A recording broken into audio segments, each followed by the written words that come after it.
सो मैं जानता हूँ कि बहुत टाइम हो चुका है मुझे यहाँ पे आए, ठीक है। पुराना वीडियो जो मैंने अपलोड किया था, भले ही मैंने 1-2 दिन पहले अपलोड किया, लेकिन उसको रिकॉर्ड करके मुझे 2-2.5 महीना हो चुका है। मेरे बालों के लेंस से देख सकते हो आप लोग कि बहुत टाइम हो चुका है उसको। तभी भी चीज़ें करने के बाद थोड़े और मेरे को प्रॉब्लम्स आ गए। मेरा कंप्यूटर ख़राब हो गया था बीच में, फिर मेरा ऑफिस का कुछ काम चल रहा था वो आ गया था, लेकिन अब सब कुछ सॉर्ट आउट हो चुका है। तो अभी हम लोग पूरी तरह से वीडियोस अपलोड करेंगे। होपफुली मैं इस चैनल पे एक दिन छोड़ के एक दिन वीडियो अपलोड करूँ और मेन चैनल पे भी ऐसा ही मैं फॉलो कर पाऊँ।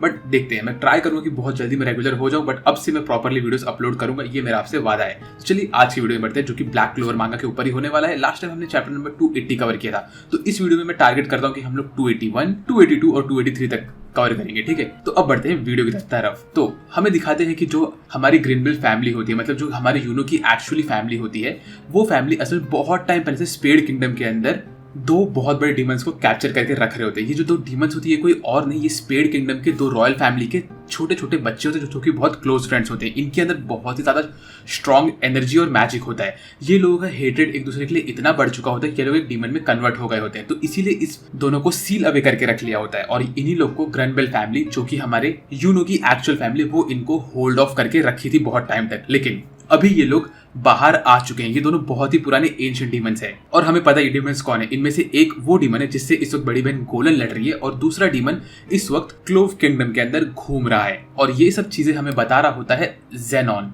ज़ेनॉन ये सब यूनो को बताता है और कहता है कि देखो, हमने उनको छोड़ दिया तुम्हें डिस्ट्रैक्ट करने के लिए, और अब जब तुम्हारे सारे के सारे मेजेस यहाँ पे हमारे स्पीड किंगडम के अंदर है, तो तुम्हारे क्लोवर किंगडम को कौन बचाएगा, जरा बताओ। तो ये सुन के यूनो को बहुत शौक लगता है, और तभी ये लोग हमें दिखाते हैं कि बाहर बड़ी बहन गोलन लड़ रही होती है उस एक डीमन से, और वो कहते हैं कि जो डीमन है, इसके जो विंग्स है वो सारा का सारा माना एब्जॉर्ब कर रहे हैं और इसकी पावर और बढ़ते जा रही है। तो जैसे जैसे ये फाइट चल रही है, वैसे वैसे ये डीमन और स्ट्रांग हुए जा रहा है। तो बड़ी बहन गोलन इससे कैसे लड़ेगी भाई। वेल, हमें अगले सीन में दिखाते हैं कि यहाँ पे हमारे महोदय बैठे होते हैं और वो सेंस कर रहे होते हैं कि यहाँ पे वो डीमन बहुत फटाफट आ रहा है और उनका क्लोवर किंगडम खतरे में। तभी वो बोलते हैं कि मेरी छोटी वाली बॉडी के अंदर तो मैं कुछ कर नहीं पाऊंगा।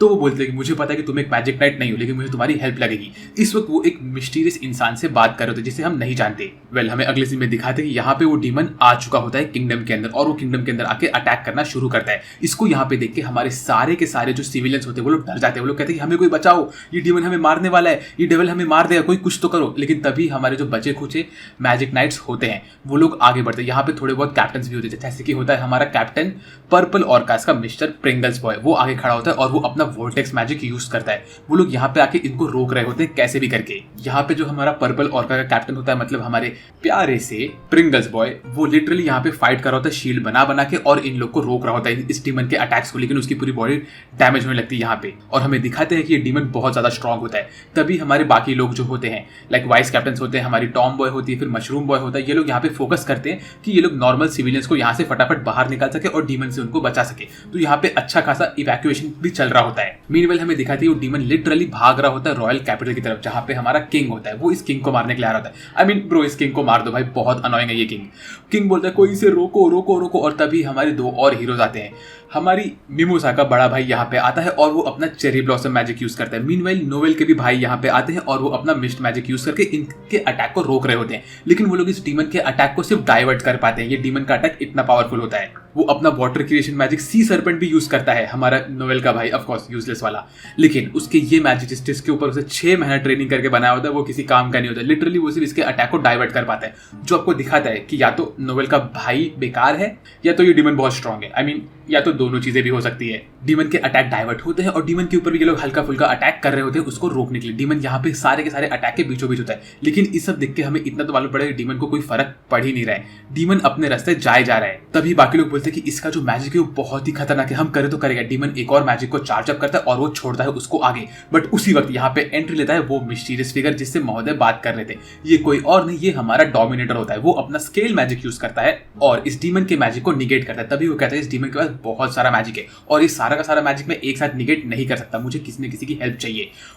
मैं करूँ तो करूँ क्या, ऐसा वो बोलता है। और उसी वक्त हमें दिखाता है कि जो डीमन का मैजिक होता है उसके सामने आता है एक स्पेल बाइंडर, टाइम बाइंडिंग वाला स्पेल आता है। और ये देख के सब लोग बोलते हैं हाँ ये तो महोदय का मैजिक है। और तभी हमें दिखाते कि महोदय अपने ओरिजिनल फॉर्म में यहाँ पे खड़े होते हैं। उस वक्त मैंने नोटिस किया महोदय के सर के ऊपर भी उनका स्पेल बाइंडर चल रहा होता है, जहां हमें ये दिखता है कि महोदय ने अपने ऊपर अपना टाइम मैजिक यूज करके अपने बॉडी को 10-15 साल आगे बढ़ाया है ताकि वो अपना मैजिक यूज कर सके। तभी महोदय कहते हैं कि मैंने मेरी बॉडी को अपने मैजिक से बहुत आगे बढ़ाया है, इसका मतलब कि मैं यहाँ पे मुश्किल से 1-2 मिनट और खुद को खींच सकता हूँ, क्योंकि मेरे पास इतना मैजिक नहीं है कि मैं अपने आप को नॉर्मल फॉर्म में लेके आ पाऊँ, लेकिन मैं कुछ भी करके इस डीमन को रोकूंगा। ऐसा बोल के महोदय यहाँ पे रेडी होते हैं और बोलते हैं मेरे पास डोमिनेटर का भी साथ है, तो हम दोनों मिलकर इस डीमन को आराम से रोक सकते हैं। उसके बाद तभी डोमिनेटर बोलता है महोदय अभी आप करिए, और महोदय भी उस वक्त अपने आप को रेडी करते हैं इस डीमन के ऊपर हमला करने के लिए। वो डीमन के हाथ के ऊपर अपना टाइम बाइंडिंग मैजिक लगाते हैं, लेकिन उतने में वो कहते हैं कि प्लीज मेरी बॉडी मुझे एक बार और मेहनत करो, एक बार और मुझे ताकत दो। लेकिन तभी ही महोदय वापस से छोटे बच्चे बन जाते हैं और वो आसमान से नीचे गिरने लगते हैं। वो कहते हैं ये क्या हुआ, इतने जल्दी मेरा मैजिक खत्म हो गया, ये तो बहुत जल्दी खत्म हो गया, अब मैं करूँ तो करूँ क्या।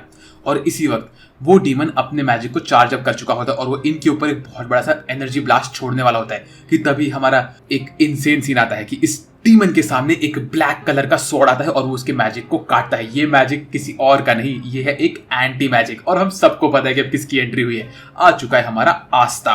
आस्था अपने डेविल यूनियन फॉर्म में यहाँ पे आता है लीबे के साथ, और इसको यहाँ पे देख के सब लोग को खुशी मिलती है और उनको गूज बम्स भी आ गए होते हैं। फिर हमें अगले सीन में दिखाई दे कैसे आस्था यहाँ पे आता है और वो इस डीमन के मैजिक के ऊपर अपना एंटी मैजिक स्वॉर्ड से हमला करता है डीमन स्लेयर वाले से। और यहाँ पे लिटरली इस बंदे के मैजिक के ऊपर ब्लैक मैजिक आ रहा होता है, आस्था का एंटी मैजिक, और आस्था बोलता है लीबे डेविल यूनियन फॉर्म में आ जाओ। और उसी वक्त लीबे बोलता है हाँ, और हमें दिखाते हैं इन लोग का अटैक जो कि इस डीमन के मैजिक को न्यूट्रलाइज कर देता है। ये देख के सब लोग बोलते हैं हाँ, इसने उसका मैजिक गायब कर दिया, ये कैसे हुआ। आई मीन ऑफ कोर्स भाई उसके एंटी मैजिक की ताकत है। मीनवाइल यहाँ पे यूनो बोलता है ज़ेनॉन को, और भाई तुम्हें क्या लगा कि हमारे पास कोई रास्ता नहीं है तुम्हारे डीमन से लड़ने का, हमारे पास वो है। और वो बोल के यहाँ पे ये असल में आस्था की बात कर रहा होता है। आई मीन ऑफ कोर्स भाई ये तो पता ही था हम सबको। बाय द वे अगर वीडियो मजा आ रहा है तो चैनल को सब्सक्राइब करना मत भूलना। इस पे अभी ऑलमोस्ट हर दिन मैं वीडियो अपलोड करने वाला हूँ मांगा और एनिमे के रिलेटेड। फिर हमें अगले सीन लोग दिखाते हैं आस्था का डेविल यूनियन फॉर्म, जिसका मैं कोशिश करूंगा कि यहाँ पे आप लोग को कलर्ड वर्जन भी दिखा सकूं, क्योंकि ये फॉर्म बहुत ही इंसेन दिख रहा होता है। आस्था का ग्रिमनोर उड़ रहा होता है, उसके हाथ में उसका डीमन स्लेयर वाला स्वॉर्ड होता है और उसके पीछे डेविल के विंग्स भी आए होते हैं। आस्था लिटरली अपने डेविल लीबे के साथ फ्यूज हो चुका होता है यहाँ पे। तब आस्था बोलता है इस फॉर्म में मैं सिर्फ 5 मिनट तक टिक सकता हूं, लेकिन ये इनफ है इस डीमन को मारने के लिए। ऐसा बोल के आस्था आगे निकलता है और बोलता है अब मैं इसको 1 सेकंड में मार दूंगा। आस्था अपना स्वॉर्ड घुमाता है डीमन के हाथ के ऊपर और उसका एक हाथ कट जाता है 2 पार्ट में। ये सब देख के सब लोग बोलते हैं कि हाँ इतना खतरनाक। तभी आस्था बोलता है ओए डोमिनेटर पार्लियामेंट वाले बंदे, अब तू देख मैं एक डीमन के साथ मिलके इस डेविल को रोकूंगा। जैसा कि तूने कहा था, तुझे जिस चीज का डर था कि मेरे पास ये डेविल हावी हो जाएगा मेरे ऊपर और मैं हमारे ह्यूमंस को मारूंगा, लेकिन आज मैं इसी डेविल की मदद से एक एक्चुअल डीमन को मारने वाला हूं। देखो मुझे। इस सीन में आस्था बहुत ही बैडअस दिख रहा था और हमें दिखाते हैं कि ये डीमन के ठीक सामने आस्था अपने डेविल फॉर्म में रहता है और लीबे अपने डीमन फॉर्म में भी दिख रहा होता है हम लोग को। ये सब देख के सब लोग बोलते हैं ओ माय गॉड यहाँ पे एक और डेविल आ गया है, इस डेविल ने उस डीमन के साथ हाथ जोड़ लिए हैं, अब ये लोग एक साथ मिलकर हमारे किंगडम को डिस्ट्रॉय करेंगे। तभी हमारी गर्ल्स कहती है, हमारी जो सिस्टर होती है, चर्च के लोग होते हैं, वो लोग बोलते हैं नहीं ये तो आस्था है, आस्था हमारा हेल्प करने वाला है। आस्था के भाई बहन यहाँ पे होते हैं और यहाँ पे सिस्टर लिली भी होती है। ये लोग कहते हैं कि आस्था हमारा हेल्प करेगा, फादर भी यहाँ पे होते हैं। तभी ये सब देख के हमारी मिमोसा होती है, उसका जो भाई होता है चेरी ब्लॉसम वाला, वो बोलता है कि इस गरीब लड़के से हमें बचना पड़ेगा, अभी गरीब लड़का हमारी जान बचाएगा। असल में ये सब चेरी ब्लॉसम वाला बंदा नहीं, नोवेल के भाई बहन कहते हैं और वो लोग बहुत गुस्से में। लेकिन हमारा जो चेरी ब्लॉसम वाला बंदा होता है वो बोलता है कि हाँ इसका पावर एक्चुअली अच्छा तो है और ये ब्यूटीफुल भी है। मीनवेल जो हमारी टॉम बॉय होती है वो कहती है कि ओ माय गॉड आस्था ये चिंटू इतना अच्छा कैसे हो गया। ऐसे बोल के कहती है कि चिंटू हमारी जान बचा रही, तो बहुत अच्छी बात है। लेकिन तब आता है हमारा चश्मे वाला क्लाउस आ गया था, बोलता है आस्था तुम ये कर सकते हो, तुम यहाँ पे सबसे बड़े मैजिक नाइट हो, इन सबसे ज्यादा मैजिक नाइट का किरदार जो डिजर्व करता है वो तुम हो। ऐसा बोल के हमारा क्लाउस जो कि आस्था का फैन बॉय बन चुका है, उसका अगला दोस्त भी अच्छा वाला, वो लिटरली चीयर कर रहा होता है आस्था को। और आस्था अपने डेविल यूनियन फॉर्म में आगे बढ़ता है अपने डीमन स्लेयर के साथ और वो अपने स्वॉर्ड को ऊपर लेता है और स्लैश करता है इसके ऊपर। यहाँ पे ये सब देख के हमारे महोदय कहते हैं कि जो ये एंशिएंट डीमन है ये एक बहुत ही बड़ा डीमन है जिसकी पूरी बॉडी मैजिक से बनी हुई है। इसकी बॉडी को बनाया गया कि सारी की सारी मैजिक को ये रिपेल कर सके और कोई भी मैजिक इसको कभी डिस्ट्रॉय ना कर सके। और ये सिर्फ फाइट करने के लिए आगे बढ़ता है। इसके अंदर बहुत सारा एग्रेशन है कि ये जो डीमन है इसके अंदर इतना मैजिक है कि इसके ऊपर कोई भी मैजिक काम नहीं करता और ये हर चीज को डिस्ट्रॉय करता है। लेकिन इसी वजह से इसकी बॉडी बनी ही नहीं है एंटी मैजिक को रोकने के लिए, तो आस्था इसको आराम से काट सकता है और आगे आस्था बढ़ता है। आस्था उसके हाथ को काटता है, उसके हाथ से उसके गले पे जाता है, गले से कट करके इस डीमन को लिटरली अपने एंटी मैजिक से चिल्लाते हुए काट काट के आगे बढ़ता है। और अगले सीन में हमें दिखाते हैं कि आस्था ने इस डीमन को आधे में काट दिया होता है अकेले, उसका सींग तक को तोड़ देता है आस्था। आस्था बहुत बैडएस हो चुका है भाई। इसको यहाँ पे काटने के बाद सब लोग एकदम शॉक में देखते हैं और सब लोग बोलते हैं लेट्स गो। आस्था महोदय की तो आंखें चमक चुकी होती है, डोमिनेटर भी शॉक में होता है, हमारी गर्ल्स और सारे के सारे चर्च के लोग भी बहुत खुश होते हैं। क्लाउड्स तो अपना दिल खोल के चिल्ला रहा होता है और आस्था बोलता है लेट्स गो यशा, हमने इसको मार दिया। लेकिन तभी हमें दिखाते हैं कि जो हमारे नाग का डीमन होता है वो कहता है कि मास्टर नाग की जान खतरे में, हमें कुछ ना कुछ करना पड़ेगा। तभी आस्था बोलता है ओके, यहाँ का काम खत्म, अब हम चलेंगे स्पेड किंगडम की तरफ। ऐसा बोल के आस्था आगे निकलता है। अब हमें अगले सीन में दिखाते हैं कि आस्था इस डीमन को काटने के बाद बोलता है कि अब मैं निकलने वाला हूँ स्पेड किंगडम की तरफ। अब मैं वहां पे जाऊं कैसे? मैं मेरे डेविल यूनियन फॉर्म के साथ भी इतना फटाफट तो वहां जा नहीं सकता। और तभी जो नाग ने हमारे आस्था को दिया होता है अपना डीमन, वो कहता है कि मैं भी यहाँ से तुम्हें वहां पे टेलीपोर्ट नहीं कर पाऊँ क्योंकि वो बहुत लंबा डिस्टेंस है और मास्टर नाग के बगैर मैं इतना लंबा डिस्टेंस अकेले कवर नहीं कर सकता क्योंकि मैं उनसे दूर हो चुका हूँ, तो मेरी पावर बहुत दब चुकी है। तो ये लोग बोलते हैं अब हम करें तो करें क्या? यहाँ पे ये लोग इस दुविधा में फंस चुके होते हैं, ये लोग अभी स्पेड किंगडम में कैसे पहुंचेंगे क्योंकि वो बहुत ही ज्यादा दूर है। ये लोग यहाँ पे सब सोच रहे थे कि उतने में आस्था का डेविल यूनियन फॉर्म खत्म हो जाता है और आस्था आसमान से नीचे गिरने लगता है। तभी उसको लिवी बोलता है अबे गधे, फटाक से अपने डीमन स्लेयर स्वॉर्ड को यूज करो, उसके ऊपर से लेविटेट कर जैसे तू नॉर्मली करता है। तो आस्था उसको यूज करने वाला होता है कि इतने में उसके नीचे आता है एक क्लाउड जैसा बबल और उसके ऊपर आस्था गिर के बच जाता है। और वो बोलता है ये किसने किया? और तभी कुछ लोग उसके सामने आते हैं जिसमें कुछ लड़कियां होती है जो उससे कहती है हाँ देखो तो इसे, वापस से इसने इतना फटाफट खुद को लेवल अप कर लिया और ये अकेले ही जा रहा था स्पेड किंगडम में हमें छोड़ के। और आस्था इन सबको देख के खुश होता है और स्माइल करता है, बोलता है लेट्स गो, तुम लोग भी मेरे साथ हो। अब ये लोग कौन है? क्या ये सब पूरी गर्ल्स की पार्टी की? यहाँ पे कुछ बॉयज भी है, मुझे नहीं पता, लेकिन यहाँ पे बहुत सारे लोगों का मुझे पैर दिखाया गया था। मीनवाइल हमें अगले सीन में दिखाते हैं यहाँ पे स्पेड किंगडम के ऊपर भी हमला हो रहा होता है क्योंकि सारे के सारे जो डीमंस अनलिश हो चुके होते हैं वो पूरे के पूरे वर्ल्ड में छूट चुके होते हैं। स्पेड किंगडम में सारे डीमंस आके हमला कर रहे होते हैं। स्पेड किंगडम के लोग यहाँ पे भाग रहे होते हैं और उनके जो मैजिक नाइट्स होते हैं वो लोग रेडी होते हैं इन सब डीमन से लड़ने के लिए। वो लोग बोलते हैं कि हमें हमारे डीमंस को मार मार के हमारे किंगडम के लोगों को बचाना है क्योंकि ये हमारे लोगों की जान लेने के लिए आ रहे हैं। हमारे सारे के सारे मैजिक नाइट्स यहाँ पे आगे बढ़ते हैं लेकिन उन लोग को भी इनको रोकने में बहुत मुश्किल हो रही होती है यहाँ पे। और कुछ लोग यहाँ पे हेल्प करते हैं हमारे बाकी लोगों को इवैक्यूएट करने में। मीनवेल हमें दिखाते हैं यहाँ पे एक बंदा अपना स्नो क्रिएशन मैजिक यूज करता है और वो एक एक करके लोगों को यहाँ से निकाल रहा होता है। इसके साथ होता है हमारा ऑफकोर्स कटे सर वाला बंदा जो अपने मैजिक को यूज करता है यहाँ से लोगों को टेलीपोर्ट करने के लिए। यहाँ पे बूहा भी होता है। बूहा बोलता है कि ओए तुम लोग टेंशन मत लो, हम लोग यहाँ पे सेफ है और अगर यहाँ पे कोई भी डीमन आ गया तो मेरा मैजिक उन्हें आराम से निकाल देगा। फिर वो अपने मन में कहता है प्लीज कोई डीमन यहाँ पे बताना क्योंकि मेरे पास कोई भी ऐसा अच्छा मैजिक नहीं है।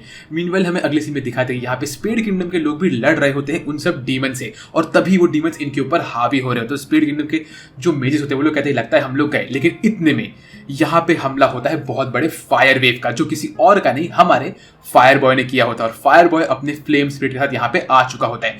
वो इन सब डीमंस के ऊपर हमला करता है और बोलता है कि देखो भले ही हम लोग अलग अलग कंट्री के लोग हैं और अलग अलग किंगडम के हैं लेकिन एक चीज हमें कॉमन है, हम सब इंसान हैं जो कि अपने किंगडम को बचा रहे हैं इन सब डीमन से। तो तुम लोग तुम्हारे सिटीजन को प्रोटेक्ट करो और मैं भी as a captain of my own country तुम्हारी हेल्प करूंगा तुम्हारे सिटीजन की जान बचाने के, क्योंकि वो लोग भी इंसान ही है। तो ये सब देख के सब लोग यहाँ पे बहुत खुश होते हैं स्पेड किंगडम के लोग। और हमारा बड़ा फायर बॉय तो भाई सभी को पसंद है, वी ऑल लव हिम भाई। तो फायर बॉय यहाँ पे अपने फायर स्पिरिट के साथ हर जगह पे हमला करके सारे के सारे डीमंस को जलाना शुरू करते हैं और ये डीमंस मरना शुरू होते हैं और फायर बॉय इन लोग को इवैक्यूएट करने में हेल्प करते हैं अपने स्पिरिट के साथ। मीनवाइल यहाँ पे जो शेल्टर के अंदर हमारा बूहा कटे सर वाला बंदा और स्नो बॉय होते हैं वो लोग यहाँ पे और डीमंस को रोक रहे होते हैं कि इतने में ये सब डीमंस उनके सेफ हेवन को तोड़ के अंदर घुस जाते हैं। और तभी बूहा बोलता है अरे भाई लग गई वाट, अब मैं क्या करूं, मेरा मैजिक तो इनको बचा ही नहीं सकता, ओ माय गॉड अब हम करें तो करें क्या। इतने में कुछ डीमंस हमारे हीरोज के ऊपर हमला करने के लिए आगे बढ़ते लेकिन तभी उनके ऊपर एक लाइट आती है अटैक की जो कि सारे के सारे डीमंस को खत्म कर देता है ये अटैक। तो ये लोग शॉक होते हैं, बोलते हैं कि ये मैजिकल लाइट कहां से आई। जैसे ये लोग अपने पीछे घूमते हैं और ये लोग कहते हैं कि ये अटैक ने सिर्फ डीमंस को मारा, हम लोग को नहीं। हम लोग को भी लाइट लगा लेकिन हम लोग को कुछ इफेक्ट नहीं पड़ा, सिर्फ डीमंस के ऊपर इफेक्ट पड़ा, ये कैसे हुआ। वो लोग जैसे ही पीछे घूमते तभी हमें दिखाते हैं कि हमारा फायर बॉय कहता है कि ओए तो आखिर तुम लोग भी आ ही गए स्पेड किंगडम में। ये लोग कोई और नहीं, ये होती है हमारी पूरी ब्लैक बुल्स की गैंग विथ छोटा फायर बॉय और भी हमारे रिक्रूटमेंट्स वाटर किंगडम के और भी आसपास के किंगडम के लोग। और ये लोग आ चुके होते हैं। यहाँ पे हमारी नोवेल अपने प्रिंसेस वाले फॉर्म में होती है, हमारा मैक्स एकदम गुस्से में होता है, छोटा फायर बॉय होता है, पीछे होती है मिमोसा, उसके साथ साथ होती है हमारी बाकी सारी टीम। यहाँ पे तो हमारी स्लीपी गर्ल भी होती है और उसके साथ बहुत सारे लोग होते हैं और ये लोग एकदम गुस्से में होते हैं, रेडी होते हैं। ये लोग कहते हैं कि ओए तुम सब डेविल्स को हम लोग यहाँ पे नहीं घूमने देंगे हमारे वर्ल्ड में, हम तुम्हें मार के रहेंगे। लेकिन अभी आस्था कहाँ पे है? आस्था ने किन लोग से बात किया था वहां पे? क्या वो लोग हमारे हीरोज ही थे कि कोई और था जिन्होंने आस्था से बात किया? आस्था यहाँ पे कैसे पहुंचेगा मुझे नहीं पता, लेकिन जानने के लिए आप लोग चैनल को सब्सक्राइब करें क्योंकि इसके बाकी के चैप्टर्स मैं कल या परसों डेफिनेटली अपलोड करने वाला हूं। तो अगर वीडियो पसंद है वीडियो को लाइक करो, चैनल को सब्सक्राइब करो और मुझे कमेंट बताओ कि वाला वीडियो कैसा लगा। आज की वीडियो बस इतना ही। मेरा नाम है सासबिर और बात करते हैं अगले वीडियो में। तब तक के लिए बाय बाय।